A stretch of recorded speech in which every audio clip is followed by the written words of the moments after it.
North Africa. And so it is a masterclass that is focused on creating new creative writing. On the continent, we have a few names that we keep calling out. Every continent, which means that how do we grow? We'll cover the following: promoting African and cultural creative industries. So these will be the discussions that will be had on the day of the summit. Opening evening, which is Friday the 25th, the evening, it will be at the Sofitel. In film or fashion, this is one area that we believe holds immense value. Le masterclass, à combien cela coûterait? Ça c'est la première question. Et la deuxième question, c'est pour savoir concernant les dossiers à fournir pour les projets à financer. À quel moment doit-on déposer ces projets? Merci. In conversation with Didier Drogba. This is a session called that. So this one is another very, very important masterclass. And then we will also have the Festival Management Masterclass. This will be in partnership with the Ladima Foundation. Suspect 95, DDB, we'll have other artists from the rest of the continent. Take advantage of the momentum that the African music is currently building on the global stage. We will also, the only element that has a charge is the one that is targeted for financial institutions that need to learn about financing creative. So this is banks that will be attending the masterclass. Those are the only people that will pay to participate in that masterclass. But everything else is free. The fashion show is free, the music concert is free, the visual arts is everything. Everything is free. You just need to register. Thank you.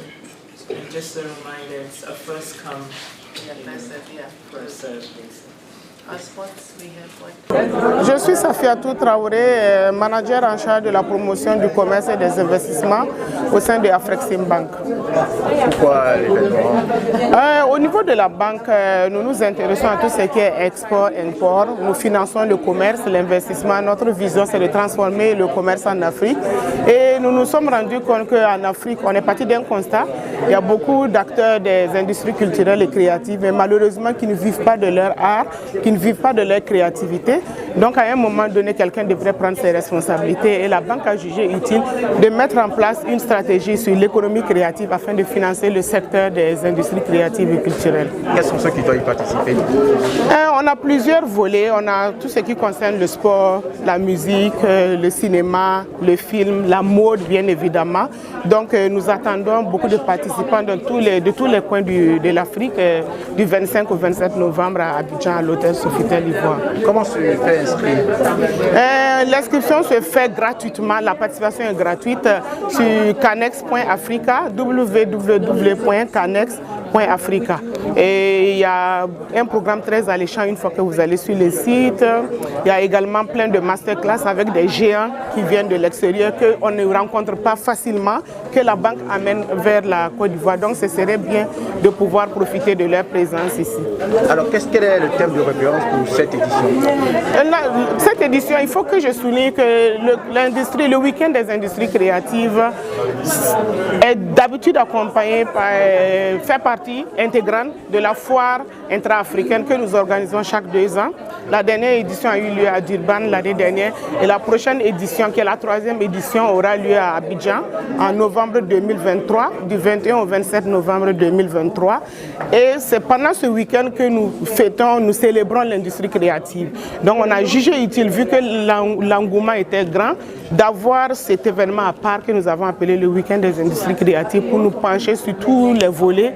C'est beaucoup plus pour parler de business, d'investissement. Ce n'est pas de la récréation que nous voulons faire. Nous voulons voir les industries créatives sous un autre angle que du divertissement. Donc nous venons pour parler affaires, Nous aurons des salons de marché, nous venons avec des financiers, on va associer également les banques locales pour qu'on puisse parler business pendant ce week-end. Est-ce qu'il y aura un suivi après l'événement, ceux qui seront parlés chez nous, est-ce qu'ils seront... Tout à fait, tout à fait. Même le week-end, la semaine qui a eu lieu à Durban l'année passée, nous continuons de faire le suivi en termes de formation, en termes de financement également de certains projets que nous avons reçus suite à la foire intra-africaine et au week-end qui s'est passé là-bas. Donc bien évidemment, nous restons en contact. Ce n'est que maintenant qu'on commence à s'intéresser au secteur, donc ce n'est que le début. Nous avons de beaux jours devant nous et nous espérons vraiment que les acteurs, notre objectif principal, c'est que les Africains qui sont très créatifs puissent vivre de leur art. Alors quel est le message que vous lancez aux partenaires? Aux partenaires, mais beaucoup plus aux industries culturelles et créatives de l'Afrique en général et de la sous-région, plus particulièrement ceux de la Côte d'Ivoire. Le message est de venir participer, de venir profiter de tout ce que nous apportons sur place, gratuitement également. Donc de vraiment profiter, de venir tirer le meilleur, de nouer également des contacts parce que souvent ce qui manque c'est l'information. Donc souvent ils ne savent pas vraiment comment s'y prendre, comment rentrer en contact avec un tel, j'ai un projet, je fais comment pour le concrétiser. Donc le message ultime c'est de vraiment venir participer, c'est du 25 au 27 novembre 2022 à l'hôtel Ivoire. Merci bien, madame.